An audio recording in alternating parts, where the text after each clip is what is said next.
থেকে world class infrastructure তৈরি করে দেওয়া হয় এবং ন্যাশনাল ক্যাপিটালের এই ছবি যা নিয়ে প্রশ্ন উঠতে শুরু করেছে যে সত্যি কি কাজ হচ্ছে নাকি কোনো সুবিধাভোগী সংস্থাকে দেওয়ার ফলে তার পরিণামে। দেখুন, দিল্লিতে সকালে বিমানবন্দরে যে ঘটনাটি ঘটেছে সেটা একটা ভয়ঙ্কর ঘটনা, উদ্বেগজনক ঘটনা এবং মর্মান্তিক ঘটনা। নরেন্দ্র মোদী প্রধানমন্ত্রী কয়েকদিন আগে বিমানবন্দরের যে অংশের উদ্বোধন করেছেন, যার তৈরি করার কৃতিত্ব নিয়েছেন, এবার সেইখানে দাঁড়িয়েই যদি মানুষ মৃত্যুর কোলে ঢলে পড়তে হয়, ওপর থেকে পুরোটা ভেঙে পড়ছে, এর দায় কার? এর দায় প্রধানমন্ত্রীর, কেন্দ্রীয় সরকারের। পরপর দেখুন কি ঘটছে।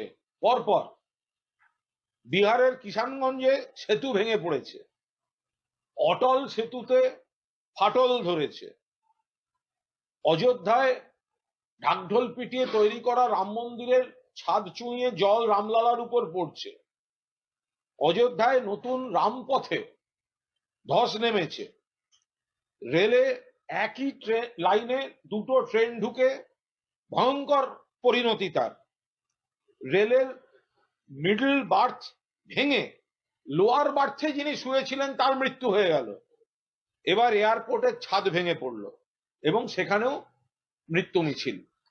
কার দায়? কাদের দায়? কেন্দ্রীয় সরকার, বিজেপি সরকার, নরেন্দ্র মোদীর সরকার। মানুষ সুরক্ষিত নয়।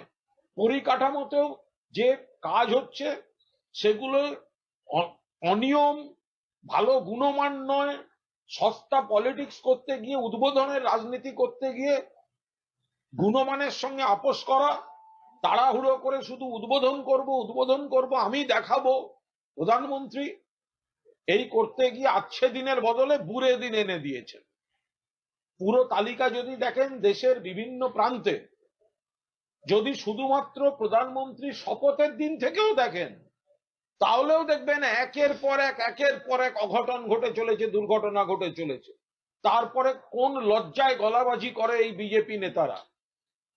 দিল্লিতে যা ঘটেছে চোখে আঙুল দিয়ে দেখিয়ে দিল কেন্দ্রের সরকার, নরেন্দ্র মোদীর সরকার, তারা মানুষের উপকারে কাজ করছে না।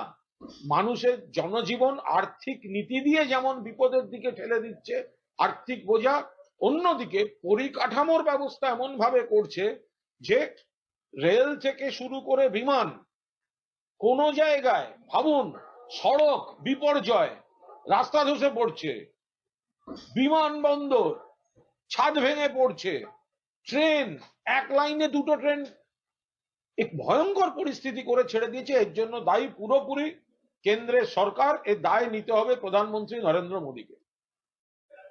আর এর পর থেকে তারা নানা ধরনের প্ররোচনা দিচ্ছিল, গন্ডগোল করছিল, ইত্যাদি ইত্যাদি। হাত থেকে নজর ঘোরাতে এই ধরনের মিথ্যা অভিযোগ করে নাটক করার চেষ্টা হচ্ছে। দেখতে হবে ওখানেও কোনো গঙ্গাধর কয়াল ভবিষ্যতে মুখ খোলেন কিনা। এই বিষয়ে হাইকোর্টে যাওয়ার হুঁশিয়ারি দিয়েছে। আরে কোর্ট খোলা আছে, যাদের কাছে মানুষের কাছে যাওয়ার জায়গা নেই, মানুষ থেকে বিচ্ছিন্ন, পরাজয় পরাজয় পরাজয়, ব্যর্থতা ব্যর্থতা ব্যর্থতা। যদি কথায় কথায় দেখে আসছি তো, কতদিন কমাস আগে থেকে কবছর ধরেই তো শুধু শুনে আসছি, কেন্দ্রের এজেন্সি কোর্ট যাবে, গণতান্ত্রিক রাজ্য, কোর্ট খোলা আছে, যার ইচ্ছা হয়েছে যাবেন। মহিলা বিধায়করাও বিধানসভার অভ্যন্তরে এই নিয়ে অবস্থানে বসতেছে সোমবার থেকে।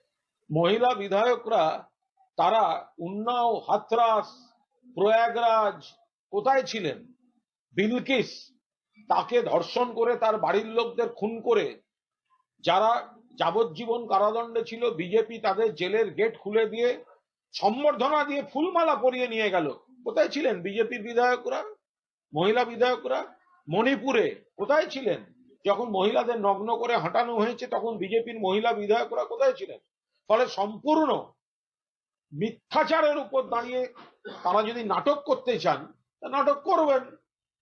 সন্দেশখালির পরে কয়েকজন মহিলাকে নিয়ে দিল্লি গিয়ে এরা সব বলেছিলেন নির্যাতিতাদের নিয়ে এসছি, আর সন্দেশখালির বিজেপি প্রার্থী রেখা পাত্র তিনি বললেন রাষ্ট্রপতি ভবনে যারা গেছে তারা আসল নির্যাতিতা নয়। তো আগাগোড়া যারা অভিনয় মিথ্যার উপর দাঁড়িয়ে রাজনীতি করছে, পরাজয় থেকে নজর ঘোরাতে, গোষ্ঠীবাজি থেকে নজর ঘোরাতে রাজনীতি করছে। তারা বিধায়কের যে বেতন বৃদ্ধি হয়েছে 40,000 টাকা, সেটা চেক তুলে দিলেন তাদের হাতে, বলছে যতদিন ওদের লড়াই চলবে সাহায্য করবে।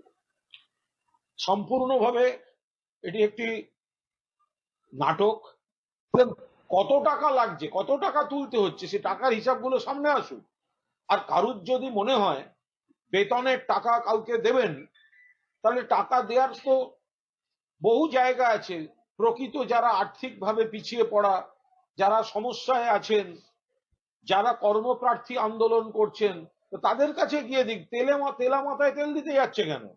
যে রাজ্য সরকারি কর্মচারীদের দিয়ে ভেতরে অন্তর্ঘাত করানো, রাজ্য সরকারি কর্মচারীদের দিয়ে ভোটে অন্য কাজ করানো, রাজ্য সরকারি কর্মচারীদের দিয়ে কোন ডিপার্টমেন্টে কি হচ্ছে চিরকুট বের করা, এইগুলোর জন্য এই টাকাটা দেয়া ঘুষ দেয়া নয় তো।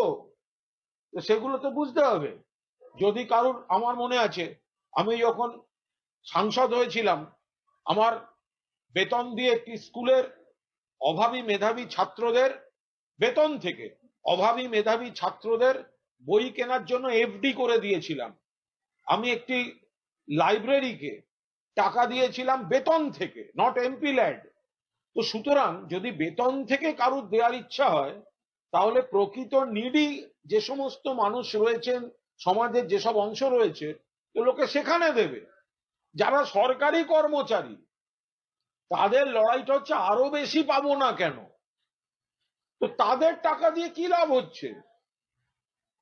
তো যাদের দরকার, তাদের কারুর কাছে যদি বেশি থাকে, সেটা দেয়াটা তার সম্পূর্ণ নিজের স্বাধীন সিদ্ধান্ত।